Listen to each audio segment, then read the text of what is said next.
Hello, my presentation today is titled The Illusion of Economic Reconciliation, Fast-Track Laws and the Logic of Elimination. What I want to do is move beyond the surface language of policy and reconciliation to examine what's actually happening at the structural level. Using Janelle LaPointe's article, The False Promise, alongside Patrick Wolf's theory of settler colonialism, I'll argue that so-called economic reconciliation doesn't dismantle colonialism, it repackages it. In fact, Canada's new fast-track laws reinforce the same logic of elimination that Wolf describes, only now through economic inclusion rather than overt displacement. The first reading, Canada's new fast-track laws doubled down on the false promise of economic reconciliation by Janelle LaPointe, argues that the Canadian state uses reconciliation language to justify legislation that prioritizes economic growth over Indigenous rights. The key mechanism LaPointe identifies is the fast-tracking of major resource projects, reducing oversight and bypassing Indigenous governance. The result is weakened environmental protections and diluted self-determination. LaPointe's central critique is summed up in her line. Economic reconciliation is a false promise, she says, for Indigenous peoples because it disguises colonial disposition as progress. This reading is crucial because it shows how the state's language of inclusion actually makes deeper structural violence. To deepen this analysis, I turn to Patrick Wolf's foundational essay, Settler Colonialism and the Elimination of the Native. Wolf's core argument is that settler colonialism is not a one-time event, but an ongoing structure. Its defining logic is elimination.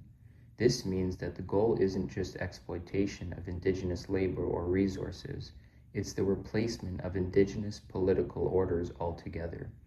He writes, settler colonialism is an inherently eliminatory, not merely subordinating. Colonizers come to stay. Invasion is a structure, not an event. When we place LaPointe's article in this theoretical frame, we see that economic reconciliation can be read as a new form of elimination, not through violence or displacement, but through co-optation and substitution. The colonial project evolves, but the goal remains, the removal of Indigenous sovereignty as a barrier to capitalist expansion. So how do these new laws embody what Wolf calls the logic of elimination? LaPointe shows that by streamlining approvals and limiting judicial review, the state effectively bypasses Indigenous jurisdiction. This is elimination through legal design. She also identifies what she calls the co-option trap. Indigenous communities are encouraged or pressured to participate in projects through partnerships and profit-sharing agreements. This substitutes economic inclusion for political sovereignty. In Wolf's terms, this is elimination by substitution. Indigenous authority is replaced by a managed form of participation in the colonial economy. Reconciliation becomes a market relationship, not a political one. LaPointe's quote goes like this, "Elbows up reconciliation captures that competitive, survivalist environment the state creates to pit Indigenous communities against each other for access to limited resources." LaPointe warns that these laws create a false dichotomy that Indigenous peoples must choose between economic development and environmental protection. By fast-tracking projects, the state reduces free, prior, and informed consent, or FPIC, to a checkbox exercise. Consent becomes procedural rather than political, eroding the Indigenous right to say no. LaPointe argues that Indigenous governance traditions, rooted in long-term stewardship, actually offer the most powerful counterforce to the climate crisis. Yet the system is structured to silence those traditions because they disrupt capitalist extraction. Here, the contrast between Wolff and Lapointe becomes especially clear. Wolff identifies the structural logic, elimination, while Lapointe shows how that logic plays out materially in law and policy today. Her critique updates Wolff's theory for the age of green capitalism. Both authors ultimately point toward the need for transformation beyond mere inclusion. Lapointe argues that reconciliation must first and foremost be political, that sovereignty and inherent rights must be recognized before any economic arrangements are even possible. Otherwise, reconciliation just becomes a contract within the same colonial framework. Her call to imagine a better world by challenging colonialism echoes Wolff's argument that colonialism is a structure that must be dismantled, not reformed.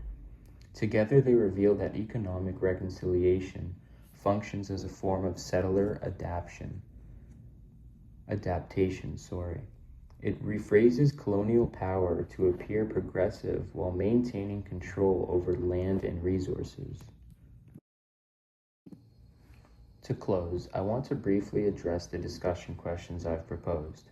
First, life versus profit. Lapointe shows that indigenous stewardship, which values relationality and long-term sustainability, is co-opted to legitimize profit-driven development.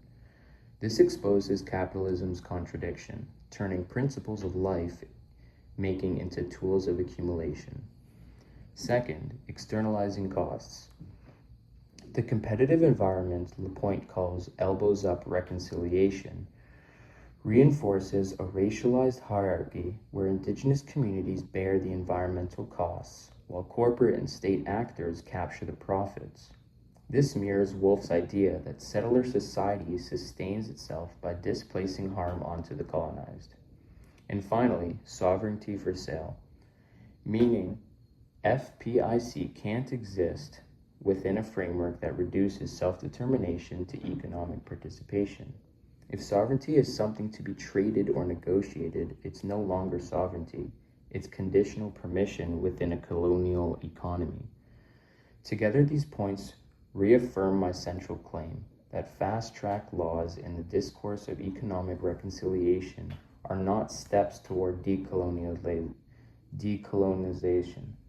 but the latest expression of the settler colonial logic of elimination.